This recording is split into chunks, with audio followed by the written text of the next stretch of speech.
Hi friends, പുതിയൊരു വീഡിയോയിലേക്ക് സ്വാഗതം. നമ്മളിപ്പോൾ എവറസ്റ്റ് ബേസ് ക്യാമ്പിൻ്റെ മൂന്നാമത്തെ ദിവസമാണ്. നമ്മളിന്ന് താമസിച്ച ഫഗ്ഡിങ് എന്ന് പറയുന്ന സ്ഥലത്താണ്. രാവിലെ ഇപ്പോൾ 8 മണിയായി ട്രക്കിംഗ് സ്റ്റാർട്ട് ചെയ്യാണ്. ഇവിടെയായിരുന്നു നമ്മൾ താമസിച്ചത്. റൂം അത്ര പോരാ. രാവിലത്തെ ബ്രേക്ക്ഫാസ്റ്റും ചായ ഞാൻ കുടിച്ചില്ല, ബ്രേക്ക്ഫാസ്റ്റ് ഞാൻ കഴിച്ചില്ല. റൂമും സർവീസും അത്ര പോരാ. അപ്പോൾ എല്ലാം കൂടി 1000 രൂപയായി ഇന്നലെ. അപ്പോൾ അത് റൂമും ഫുഡ് അടക്കം 1000 രൂപ, അതൊക്കെ കുറവാട്ടോ. അപ്പോൾ ഇനി നമ്മൾ ഇവിടുന്ന് നാംചെ ബസാറിലേക്ക് പോവുകയാണ്. നാംചെ ബസാർ എന്ന് പറയുന്നത് ഷെർപ്പകളുടെ തലസ്ഥാനം എന്ന് പറയുക, ക്യാപിറ്റൽ സിറ്റി എന്ന് പറയപ്പെടുന്ന നാംചെ ബസാറിലേക്ക് പോവുകയാണ് നമ്മൾ. വഴി റൂട്ട് ഏതാണെന്ന് പറയും, ബോർഡ് വെച്ചിട്ടുണ്ടാവും. നാംചെ നാംചെ എന്ന് പറഞ്ഞിട്ട് ഇങ്ങനെ ബോർഡ് വെക്കും. അപ്പോൾ അത് നോക്കിയാൽ പോവാം. പിന്നെ വേറെ ട്രക്കിംഗ് ടീമുണ്ടോ? നമ്മളെ ഇന്നലത്തെ ട്രക്കിംഗ് ടീമില്ലേ, അത് ഇന്തോനേഷ്യ. അവന്മാരുണ്ടെങ്കിൽ ഇവിടെ ഒരു പാലം ക്രോസ് ചെയ്യാൻ കേട്ടോ. ഇതാണ്ടോ, ഒന്നും പേടി, ഇതൊക്കെ നമുക്ക് ശരിക്കും ഒറ്റയ്ക്ക് വരാമെന്നല്ല കേട്ടോ. വേറ്റു നാംചെ ബോർഡ് ഇങ്ങനെ വെച്ചിട്ടുണ്ടാവും. ലേശം ധൈര്യം വേണമെന്നുള്ളൂ, വേറെ ഒന്നും നിങ്ങൾ പേടിക്കണ്ട. ഇത് ശരിക്കും സീസണാണ്. ആഗസ്റ്റ് കഴിഞ്ഞ് സെപ്റ്റംബർ ഫസ്റ്റ് തൊട്ട് സീസൺ തുടങ്ങും. ആൾക്കാരിങ്ങനെ വന്ന് തുടങ്ങുന്നേ ഉള്ളൂ. ആളങ്ങനെ അധികം ആയിട്ടില്ല. ഇത് നമ്മൾ സ്റ്റാർട്ട് ചെയ്ത് തുടങ്ങുന്നത് ഗോരഖ്പൂർ നമ്മൾ എന്താണെന്ന് വെച്ചാൽ ബസ് എടുത്തിട്ട് സൊനോലി ബോർഡർ എത്തി. സൊനോലി ബോർഡറിൽ നിന്ന് ബസ് വിളിച്ച് നമ്മൾ എവിടെ എത്തി? കാഠ്മണ്ഡു എത്തി. കാഠ്മണ്ഡുന്ന് സല്ലേരി എന്ന് പറയുന്ന സ്ഥലത്തേക്ക് നമ്മൾ ബസ്സിന് വന്ന്. അത് ടിക്കറ്റ് ഒരു ദിവസം മുന്നേ ബുക്ക് ചെയ്യണം, ചെയ്തിട്ട് ആണ് വരിക. അപ്പോൾ അതിൻ്റെ ആ ബസ്സിൻ്റെ കാര്യങ്ങളൊക്കെ നമുക്ക് അറിയണമെങ്കിൽ മുന്നത്തെ വീഡിയോ ഉണ്ട്, അത് നോക്കിയാൽ അറിയാമല്ലേ. ഷോർട്ട് വീഡിയോ ആയിട്ടും അത് ഇട്ടിട്ടുണ്ട്. അപ്പോൾ എവിടെ എത്തി? സല്ലേരിയിൽ നിന്ന് നമ്മൾ എന്ത് ചെയ്യുന്നത് വെച്ചാൽ ഒരു ദിവസം സല്ലേരി താമസിച്ചിട്ട് സല്ലേരി നമ്മൾ വരുന്ന ഒരു ടാക്സി വിളിച്ചിട്ട് ആളുകളുണ്ടാവും. ടാക്സിക്ക് 2500 രൂപ കേട്ടോ. ഞാൻ ആദ്യം വിചാരിച്ചു 2500 രൂപ ഒരുപാട് റേറ്റാണ്. അത് ഓഫ് റോഡിന് പോകണം. സംഭവം അത് 2500 തന്നെ വേണം. ഇതൊക്കെ നമ്മൾ നേപ്പാളി മണിയിലാണേ പറയുന്നത്. 2500 തന്നെ വേണം. അത് എത്തിയാൽ ഒരു സ്ഥലം വരെ ആ വണ്ടിയിൽ നമ്മൾ കയറ്റി വിടും. ആ കയറ്റി വിട്ടിട്ട് പിന്നെ എന്ത് ചെയ്യുന്നത് വെച്ചാൽ അടുത്ത സ്ഥലത്തേക്ക് നമ്മൾ മറ്റൊരു വണ്ടി പോകണം. അത് ഈ പൈസയിലൊക്കെ അത് ഒതുങ്ങും. 2500 അത് ഒതുങ്ങും. പിന്നെ അവിടെ നമ്മൾ കുറച്ച് ട്രക്ക് ചെയ്തിട്ട് വേറെ വണ്ടി പോകണം. അങ്ങനെ നമ്മൾ തംതാട് എത്തും. അവിടെ നിന്ന് നമ്മൾ പിന്നെ തംതാട് എത്തും. ഈറ്റ തൊപ്പിയുമാണ് ഞാൻ തോനെ വിചാരിക്കുന്നത്. How much? Hi, hello. How much? This one? This is the 1500 and this is the 1000. 1000, oh. Yeah. This is 1000. പ്രശ്നമൊന്നുമില്ല കേട്ടോ, റേറ്റൊന്നും ചോദിക്കുന്നതിനൊന്നും ഒരു പ്രശ്നമില്ല. അപ്പോൾ നമ്മളെവിടെയും പറഞ്ഞെത്തി. പിന്നെ നമ്മൾ തംതാട് എത്തും. എത്തിയാൽ തംതാട് ഒരു ദിവസം താമസിക്കുക. അന്ന് ഞാൻ കുറച്ച് ട്രക്ക് ചെയ്ത് കേട്ടോ, രാത്രിയായിരുന്നു. ശരി, കുറച്ച് ട്രക്ക് ചെയ്ത് മുന്നോട്ട് പോയി. അങ്ങനെയാണ് നമ്മൾ മറ്റൊരു സ്റ്റേ ചെയ്യുന്ന സ്ഥലത്ത്. അത് ശരിക്കും പോരുന്നതാണ്, രാത്രിയായി പോയി. പിന്നെ ഞാൻ ആ ജീപ്പിൽ വരുന്നപ്പോൾ ഒരു ഷെർപ്പേനെ പരിചയപ്പെടുന്നു. ഷെർപ്പയല്ല, ഇതിൻ്റെ ബേസ് ക്യാമ്പിൽ ഭക്ഷണം വെക്കാൻ പോകുന്ന ഷെർപ്പ എന്ന് വേണമെങ്കിൽ പറയാം. അത് പരിചയപ്പെടുന്നു. അപ്പോൾ പുള്ളിക്കാരൻ ഞാൻ പോരുന്നില്ല ചോദിച്ചപ്പോൾ നീ വിട്ടോന്ന് പറഞ്ഞു. സിഗരറ്റൊക്കെ വലിച്ച് അടങ്ങാൻ നിൽക്കുന്നുണ്ട്. വിട്ടോന്ന് പറഞ്ഞു. അപ്പോൾ ഞാൻ പിന്നെ ഇന്തോനേഷ്യൻ ടീമുണ്ട്, അവരുടെ കൂടെ ട്രക്ക് ചെയ്യുമ്പോൾ ഹലോ കുതിരപ്പുറത്തും പോകുന്നുണ്ടല്ലേ. ഇന്തോനേഷ്യൻ ടീമുണ്ട്, അവരുടെ കൂടെ ഞാൻ ട്രക്ക് ചെയ്ത് പോയി. രാത്രി പെട്ടെന്ന് ഡിവൈഡ് ചെയ്ത് ക്ലോസ് ചെയ്ത് ഒരു സ്ഥിരമായിട്ട് പോകുന്ന വഴിയുണ്ട്, ആ റോഡ് പോലത്തെ ഇതേപോലത്തെ. അത് ക്ലോസ് ചെയ്തിട്ട് എന്നോട് പറഞ്ഞു അവിടെ ഒരാൾ നിൽക്കുന്നുണ്ട്, ലാൻഡ് സൈഡ് സംഭവിച്ചിട്ട് നല്ല മേലെ കൂടെ പോകണമെന്ന് പറഞ്ഞു. വിട്ടില്ലേ. അന്നേരം മറ്റേ ടീമുണ്ട്, അവരുടെ കൂടെ ഞാനങ്ങ് കയറി ഫുള്ള് ചളിയാണ്. ഒന്നും പറയണ്ട. ഈ ഷൂ നമ്മൾ നല്ല വാങ്ങുന്നു, നല്ല കേട്ടോ. എനിക്ക് അന്നേരമാണ് അത് ഉപകാരപ്പെട്ടതും അതിൻ്റെ ഗുണവും മനസ്സിലായത്. അങ്ങനെ ട്രക്ക് ചെയ്ത് കുറച്ച് നടന്ന് പിന്നെ രാത്രിയായി ടോർച്ചില്ല. ഞാൻ കയ്യിൽ ടോർച്ച് ആണ് വെച്ചാൽ ഞാൻ അതിനോട് വിട്ടുപോയി. ടോർച്ചില്ല. ലാസ്റ്റ് ഞാൻ മൊബൈൽ ടോർച്ചായിട്ട് നടന്ന് പിന്നെ നോക്കുന്നുണ്ട്. ഞാൻ മുന്നിലാണുള്ളത്. പോട്ടർ പിന്നെ ഈ ഇന്തോനേഷ്യൻ ടീമിൻ്റെ പോട്ടർമാരൊക്കെ മുന്നിലുണ്ട്. അവരെ കൂടെയാണ് ഉള്ളത്. മറ്റവരൊക്കെ ഇങ്ങനെ വരുന്നേ ഉള്ളൂ. അപ്പോൾ 2 ടീം ഇങ്ങനെ മൂന്ന് പോകും. നമ്മളെ അയ്യേ ജീപ്പിൽ നിന്ന് പരിചയപ്പെട്ടില്ലേ, സിഗരറ്റ് വലിച്ച് നിൽക്കുന്നുണ്ടെന്ന് പറഞ്ഞ പുള്ളിക്കാരല്ലേ, ആ പുള്ളിക്കാരെ പോകുന്നു. അവനെ തിരിഞ്ഞില്ല. ഞാൻ ഹലോ എന്ന് പറയാം. അപ്പോൾ വേഗം അവൻ പോരിയതാണ്. ഞാൻ കൂടെ പുള്ളിക്കാരൻ്റെ കൂടെ പോയി. പുള്ളിക്കാരൻ നല്ല സ്പീഡിലാണ് പോകുന്നത്. അവൻ്റെ കൂടെ ഞാനും പോയി. കട്ടയ്ക്ക് പിടിച്ചെന്ന്.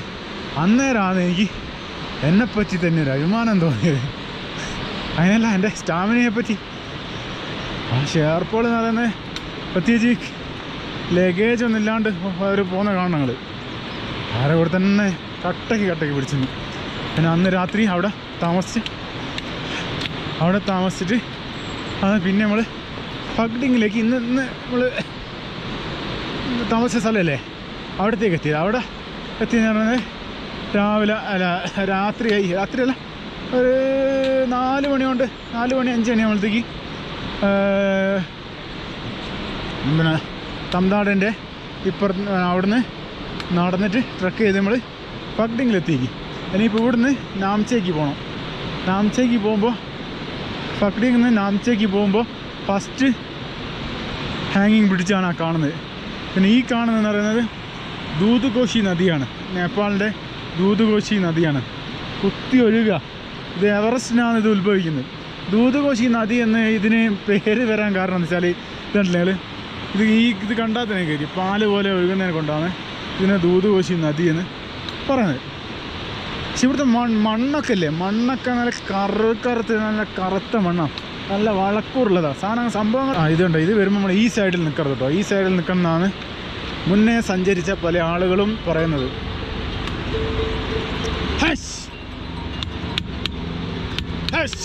എന്നെക്കൊണ്ടൊരു തട്ടിങ്ങനെ പോക്കാം.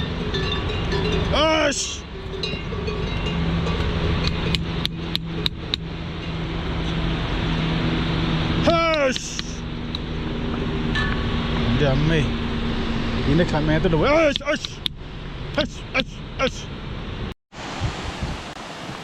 അവിടെയല്ല കുറച്ച് സ്റ്റെപ്പ് ഇറങ്ങാനുണ്ടേ. ഇവിടെ ഒരു സംഭവമുണ്ട്, ഞാൻ കാണിച്ചു തരാം. അപ്പോൾ ഇവിടുന്ന് കുളിച്ചാലോ? സത്യം പറയുകയാണെങ്കിൽ ഇന്നലെ വന്നപ്പോൾ രാത്രിയായിരിക്കും. രാത്രി ആയതുകൊണ്ട് നല്ല കുളിക്കാൻ കഴിയില്ല. ഇവിടെ ഇറങ്ങി കുളിച്ചാൽ സംഭവം പൊളിക്കും.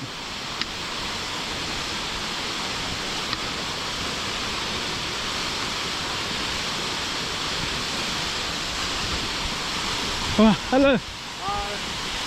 How is your experience? That's good. Wow. ഇവിടുന്ന് കുളിച്ചില്ലേ, വേറെ എവിടെ കുളിക്കുക?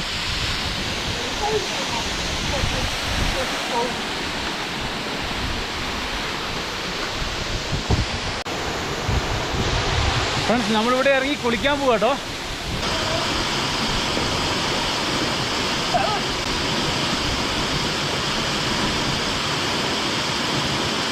അയ്യോ, എന്താ മാറക തണുപ്പാ.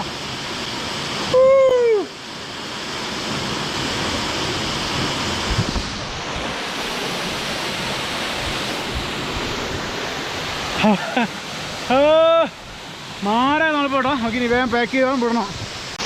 നമ്മളിവിടുന്ന് സ്റ്റാർട്ട് ചെയ്യാം കേട്ടോ. നമ്മളിപ്പോൾ ഇങ്ങനെ ട്രക്ക് ചെയ്ത് പോകുമ്പോൾ ഇതേപോലത്തെ സ്റ്റെപ്പ് ഉണ്ടെങ്കിൽ കയറി പോകാനൊരു എളുപ്പമായി പറഞ്ഞു കേട്ടോ. ഇത് ആരും കണ്ടുപിടിച്ചൊന്നുമില്ല. സംഭവം എൻ്റെ അനുഭവത്തിലുണ്ടായ എക്സ്പീരിയൻസ്. ഇങ്ങനെ നിൽക്കുക, ഇങ്ങനെ കുഞ്ഞ് നിന്നിട്ട് ചിലപ്പം തൊണ്ട ഇങ്ങനെ നടക്കുക. ഇവരില്ലേ ഈ ഷെയർപോളൊക്കെ പുറത്തിട്ട് കൊണ്ടുവന്നില്ലേ, അതേപോലെ. അപ്പോൾ നമുക്ക് അത്രയധികം വെയിറ്റ് തോന്നില്ല. അതേപോലെ നല്ല സ്പീഡും കിട്ടും, നമുക്ക് തളർച്ച ഉണ്ടാവില്ല.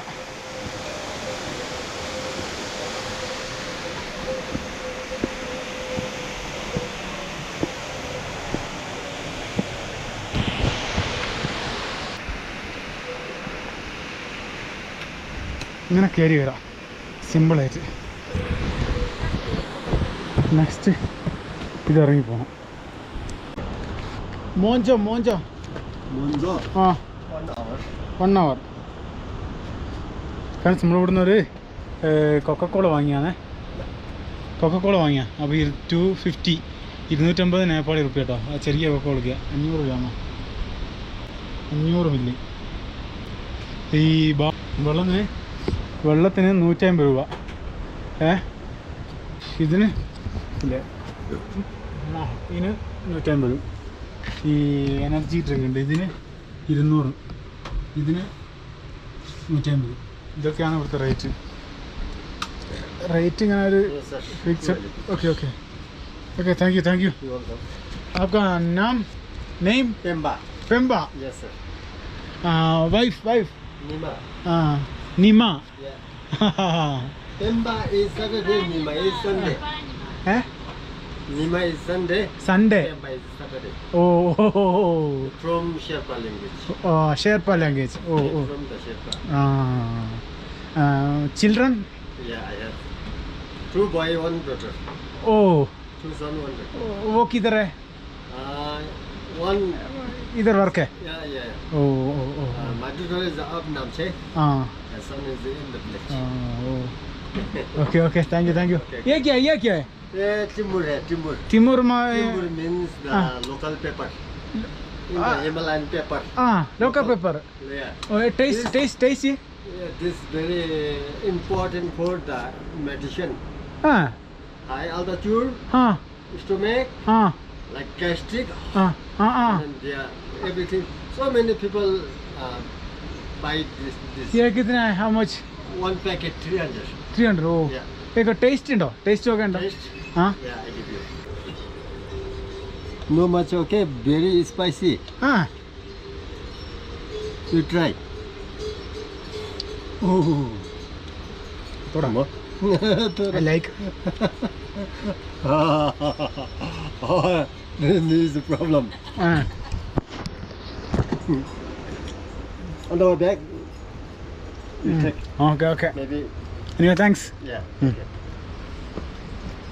ഫ്രണ്ട്സ് ഇത് ചുമയ്ക്കുമൊക്കെ നല്ലതാണ് കേട്ടോ പറയുന്നത്. ഇതൊരു മെഡിസിനാണെന്നാണ് പറയുന്നത്. അപ്പോൾ ഹൈ ആൾട്ടിറ്റ്യൂഡിൽ നല്ലതാണ് ഇത്. ആളുകൾ വാങ്ങലുണ്ടോ അല്ലേ? നമ്മൾ റിട്ടേൺ പോകുന്ന നേരം വാങ്ങിക്കോ, നല്ലതാണ്. ഇത് നമ്മളെ കുരുമുളക് ഇല്ലേ, പച്ച കുരുമുളക്.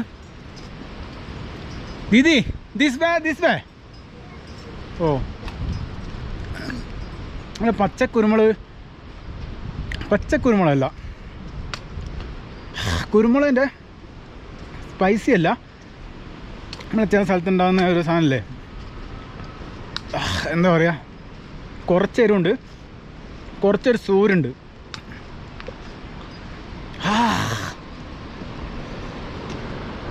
അയാൾ കുറച്ചേ തന്നിക്കുള്ളൂ, പിന്നെയും വേണം എന്ന് പറഞ്ഞാൽ ഇത് പണി കിട്ടി കുറച്ചേ.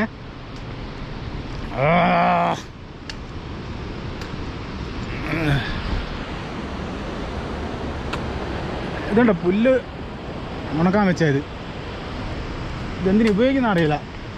ചിലപ്പോൾ മഞ്ഞ് കാലത്ത് നാൽക്കാലികൾക്ക് കൊടുക്കാനുള്ളതായിരിക്കും.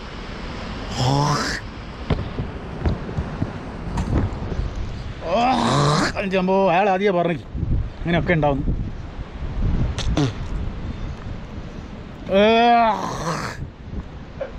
വാങ്ങി കഴിക്കണ്ടായിരുന്നു.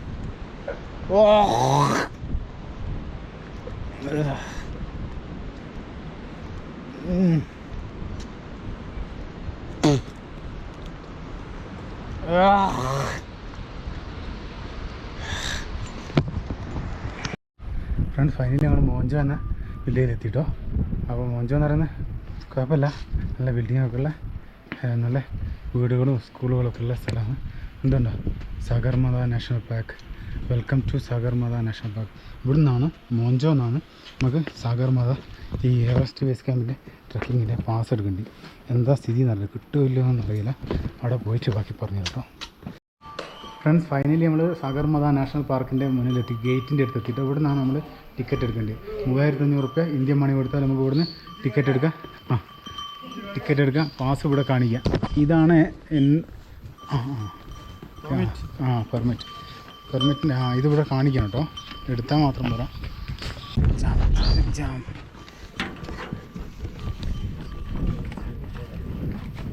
Everest base camp.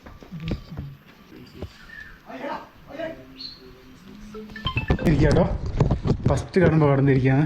ഇതാണ് എനിക്ക് ഡൗട്ടുള്ളത്, എവിടെ നിന്നാണ് നമ്മളെ എൻട്രി ടിക്കറ്റ് എടുക്കുക എന്നുള്ള.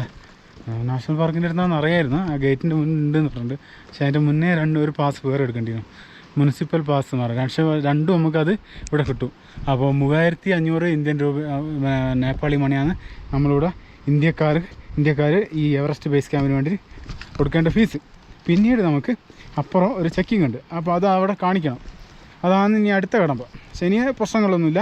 ഇനി നമ്മളെ പ്രശ്നം എന്ന് വെച്ചാൽ ഈ നാംചെ ബസാറിന് അതുകൊണ്ട് നിങ്ങൾ എൻ്റെ അമ്മ അത് നോക്ക്, എൻ്റെ അമ്മ ഈറ്റൊരു വെള്ളച്ചാട്ടം ഞാൻ ഇത് കണ്ടിക്കും കേട്ടോ. ഓരോരോ വാട്ടർഫോൾസ് ഒന്നിനൊന്നും വെച്ചാട്ടോ, സ്കെയില് വെച്ചില്ലേ അതേപോലെ വരഞ്ഞ് വരുമ്പോലുണ്ട്. അപ്പോൾ നമുക്ക് അടുത്ത കടമ്പെന്ന് വെച്ചാൽ നാംചെ ബസാർ എത്തിയിട്ട് അവിടെ നിന്നാണ് നമുക്കിനി ഹൈ ആൾട്ടിറ്റ്യൂഡിൻ്റെ പ്രശ്നങ്ങളൊക്കെ വരാനുള്ള സാധ്യത ആണ് പല ഗൈഡുമാർ ഇവിടെ നിന്ന് ഇങ്ങനെ പറഞ്ഞു. ഞാൻ ഒറ്റയ്ക്ക് പോകുമെന്ന് പറയുമ്പോൾ ഇവിടെ പറഞ്ഞാൽ ഭയങ്കര ശ്രദ്ധിക്കണം, അങ്ങനെ ആന കുതിര എന്നൊക്കെ പറഞ്ഞിട്ടുണ്ട്. പക്ഷേ അവർ പറയാൻ നമ്മൾ വിലക്കെടുക്കണം. അപ്പോൾ അതാണ് ഒരു പേടി. ഇനിയിപ്പോൾ അടുത്തത് ആ കടമ്പയോടെ നമുക്ക് തരണം ചെയ്യണം. അതിന് നല്ലോണം വെള്ളം കുടിക്കണം എന്ന് അവർ പറഞ്ഞിട്ടുണ്ട്. വെള്ളം ഞാൻ കുടിക്കുന്നുണ്ട്. പക്ഷേ അവർ പറഞ്ഞു പച്ചവെള്ളം കുടിക്കരുത്. ഒരു ഗൈഡ് പറഞ്ഞിട്ട് പച്ചവെള്ളം കുടിക്കരുത്, ചൂടുവെള്ളം തന്നെ കുടിക്കണം. ആവുന്നില്ല, പച്ചവെള്ളം ഏത് വെള്ളം കുടിച്ചാൽ മതി. വെള്ളം എന്ന് പറയുന്നത് മപ്പാടില്ല, സിപ്പായിട്ട് ടൈം എടുത്ത് ചെറുങ്ങനെ കുടിക്കുക. ഓക്കെ, ഇനി നമുക്ക് നാംചെ ബസാർ എത്തിയിട്ട് കാണാം കേട്ടോ. നാംചെ ബസാറിൽ എത്താനായിട്ടോ ഇല്ലാരി പിടിച്ചാണ് ഞാൻ ക്രോസ് ചെയ്യുന്നോടുക്കുന്നത്.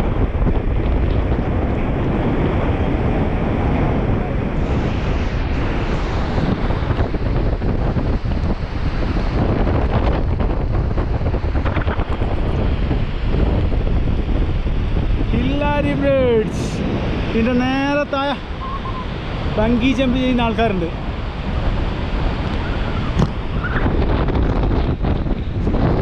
ഹായ്, ഹലോ, നമസ്തേ. നോ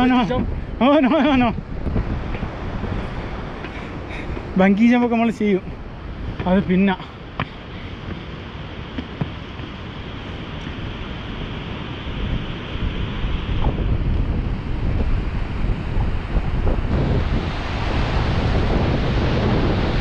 ഇതാണ് നേരത്തെ ഒരു ബങ്കി ജമ്പ് ചെയ്യുന്ന ഒരു പിടിച്ച് പറയുന്നു കേട്ടോ. തൊക്കുവലം കഴിഞ്ഞ് നമ്മളിപ്പോൾ എസോട് മുന്നോട്ട് നടന്നിട്ടോ. ഇതുണ്ടോ, അവിടെ തൊക്കുവലം കഴിഞ്ഞ് ഓടി ഇറങ്ങി നമ്മൾ കുറച്ച് മുന്നോട്ട്. ഇതുണ്ടോ ഈ പാറേൻ്റെ മുകളിൽ ഇതുണ്ടോ നിങ്ങൾ എഴുതി വെച്ച്, ഇത് ബുദ്ധ മതക്കാരുടെ മന്ത്രങ്ങൾ എഴുതി വെച്ചാട്ടോ. അതിൻ്റെ നേരെ മുന്നിൽ ഒരു ഫ്ലാഗ് ഉണ്ട്. ഇങ്ങനെ പാറക്കല്ലിൻ്റെ മുകളിൽ ബുദ്ധമതത്തിൻ്റെ മന്ത്രങ്ങളാണ് എഴുതി വെച്ചത്. അതിന് മൈനി സ്റ്റോണുകൾ എന്നുണ്ടാണോ പറയുക, മൈനി സ്റ്റോണുകൾ എന്നാണ് പറയാം. നമ്മളിപ്പോൾ ഇവിടുത്തെ പറ്റി എന്താണെന്ന് വെച്ചാൽ ഇവിടെ ഇപ്പോൾ കാറ്റും മഴയും എന്ന് പറഞ്ഞിട്ട് ഇന്നലെ രാത്രി മഴ അറിയും. ഞങ്ങൾ വരുന്നപ്പോൾ മഴയും കാറ്റും എന്ന് പറഞ്ഞാൽ ഒന്നും പ്രവചനാതീത, ഒന്നും നമുക്ക് പ്രവചിക്കാൻ കഴിയില്ല. എല്ലാം പെട്ടെന്നായിരിക്കും. ഇപ്പോൾ നല്ല കാലാവസ്ഥയാണെങ്കിൽ പെട്ടെന്ന് മാറും, നമുക്കൊന്നും തിരിയില്ല. അതാണ് ഇവിടുത്തെ പ്രത്യേകത. മറ്റൊരു പ്രത്യേകത എന്ന് വെച്ചാൽ ലോകത്തിലെ ഏറ്റവും മനോഹരമായ ട്രെക്കിംഗ് പാതകളിലൊന്നാണ് ഈ എവറസ്റ്റ് ബേസ് ക്യാമ്പിലേക്ക് പോകുന്ന ട്രെക്കിംഗ് പാത. അതുകൊണ്ട് ലോകത്തുള്ള ട്രെക്കിംഗ് ഇഷ്ടപ്പെടുന്ന സകലമാന ആളുകളും ഈ ട്രെക്കിങ്ങിന് വരും. അതൊരു ഡ്രീം ഡെസ്റ്റിനേഷനാണ്. അതാണ് ഈ എവറസ്റ്റ് ബേസ് ക്യാമ്പിൻ്റെ ഒരു പ്രത്യേകത. ഇത് നമുക്ക് പോകാൻ പറ്റുമോ എന്നുള്ളതൊക്കെ ചില ആളുകൾ, എനിക്ക് ആദ്യമൊക്കെ ഉണ്ടായിരുന്നു, എനിക്കിത് പറ്റുമോ, എനിക്ക് എവറസ്റ്റ് ബേസ് ക്യാമ്പ് പോകാൻ പറ്റുമോ എന്നൊക്കെ ഉള്ളത്. അപ്പോൾ പല ആളുകളും പറഞ്ഞു അത് നിങ്ങൾ അരമണിക്കൂറുണ്ട് 5 കിലോമീറ്റർ ഓടണം, എന്നാൽ മാത്രമേ അവർ സമ്മതിക്കുന്നൊക്കെ. അങ്ങനെയൊക്കെ ഞാൻ ആദ്യം വിചാരിച്ചു. പിന്നെ ഭയങ്കര സംഭവമാണെന്നൊക്കെ. പിന്നെ നമ്മളതിനെപ്പറ്റി അറിഞ്ഞ് പിന്നെ ആദ്യം എനിക്ക് ഫിറ്റ്നസ്സിൻ്റെ ആണ് പ്രശ്നം. ആദ്യം ഞാൻ അരമണിക്കൂർ 20 മിനിറ്റ് കൊണ്ട് 5 കിലോമീറ്റർ ഞാൻ ഓടി. പിന്നെ നമുക്ക് ആത്മവിശ്വാസമായി. പിന്നെ ഞാൻ ഇതിന് തയ്യാറെടുത്ത് തുടങ്ങി. പിന്നെ ജിമ്മിൽ പോയി ബോഡി ഫിറ്റാക്കി വെയിറ്റ് കുറച്ച് പിന്നെ അതിനെപ്പറ്റി പഠിക്കാൻ തുടങ്ങി. എവിടെ നിന്നാണ് ഗ്രൂപ്പിന് പോയാൽ ഗ്രൂപ്പിന് ഇപ്പം നമ്മൾ അത് നമ്മൾ ഇന്നലത്തെ വീഡിയോ കണ്ട നിങ്ങൾക്കറിയാം. അത് നമ്മളെ കൂടെയുള്ള ആളുകളാട്ടോ. കൂടെയുള്ളല്ല, നമ്മളെ പുറകിലുണ്ടായിരുന്നവർ. അല്ല, യാക്കിനെ കൊണ്ട് ബേസ് ക്യാമ്പിലേക്ക് സാധനം കൊണ്ടുപോവുക ബേസ് ക്യാമ്പിലേക്ക്. ഇത് നമ്മൾ ഏജൻസി ആയിട്ട് പോകുമ്പോൾ നമുക്ക് ഏകദേശം ഒരു 1,00,000 റുപ്യേൻ്റെ എടുത്താൽ മതി. ഇത് നമുക്ക് അത്ര പൈസ നമുക്ക് വരില്ല. നമ്മളിത് ലോ കോസ്റ്റിൽ പോകുന്നതാണ്. പോകാൻ താല്പര്യമുള്ളവർക്ക് നമ്മളെ വീഡിയോ കാണാം, എന്നിട്ട് മനസ്സിലാക്കിയില്ല എന്നെ വിളിക്കുക. എൻ്റെ എല്ലാ സപ്പോർട്ടും ഉണ്ടാവും, ഞാൻ ചെയ്ത് തരുന്നുണ്ട്. ഓക്കെ. ജാക്കറ്റ് നമുക്ക് റെൻറ്റിന് വാങ്ങാം. ഷൂ നമുക്ക് റെൻറ്റിന് വാങ്ങാം. ഡെയിലി 100 രൂപയാണ്. ഏകദേശം 2 ആഴ്ച 14 ദിവസം കുട്ടിക്കോ 1,400 റുപ്യ കൊടുക്കേണ്ടി വരും. പിന്നെ സ്ലീപ്പിംഗ് ബാഗ് അതും വേണ്ടി വരും. അപ്പോൾ ഷൂ ആണെങ്കിൽ ഒക്കെ നമ്മൾ റെൻറ്റിനെടുക്കുന്നോ സ്ഥിരമായിട്ട് ട്രക്കിങ് പോകുന്ന ആളുകളാണെങ്കിൽ ഷൂ ഒന്ന് വാങ്ങാനായിരിക്കും നല്ലത്. ഇല്ലെങ്കിൽ സെപ്റ്റംബർ മാസം വരുമ്പോൾ നല്ല തണുപ്പ് നിങ്ങൾ അത്ര പ്രതീക്ഷയുണ്ട്. ആഗസ്റ്റ് സെപ്റ്റംബർ എല്ലാം നിങ്ങൾ അത്ര ആഗസ്റ്റ് ലാസ്റ്റ് സെപ്റ്റംബറിലൊന്നും വലിയ തണുപ്പുണ്ടാകില്ല. അതിനെക്കൊണ്ട് നിങ്ങൾ നല്ല ജാക്കറ്റുകളൊന്നും വലിയ മൈനസ് ജാക്കറ്റുകളൊന്നും വേണ്ട ആവശ്യമില്ലാന്ന് എനിക്ക് തോന്നുന്നത്. അത് ഞാൻ കറക്റ്റ് പറഞ്ഞുതരാം. ആയിക്കില്ല, മേലോട്ട് പോയാൽ നമുക്ക് സംഭവം തിരിയും കേട്ടോ. ഇവിടെ ചിലപ്പോൾ തണുപ്പില്ലായിട്ടായിരിക്കും. ഫൈനലി നമ്മളിങ്ങനെ നാംചെ ബസാർ എത്തിട്ടോ. ഇതാണ് നാംചെ ബസാർ. ഇതിൻ്റെ എൻട്രി ഗേറ്റാണത്.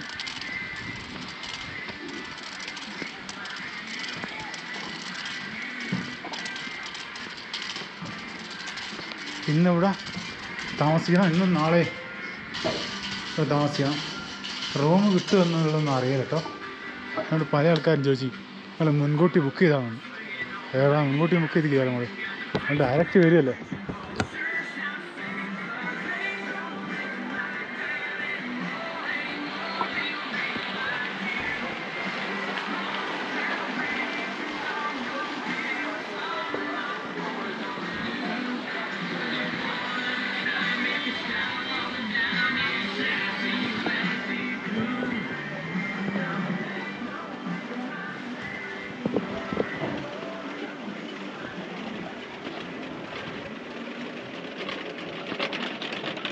നാംചെ ബസാർ എൻട്രി കയറുന്ന ഭാഗത്ത് തന്നെ വലിയൊരു സ്തൂപുണ്ട്. അതിൻ്റെ ചുറ്റിലുമാണ് ഈ പ്രയർ ഫീൽഡിൽ.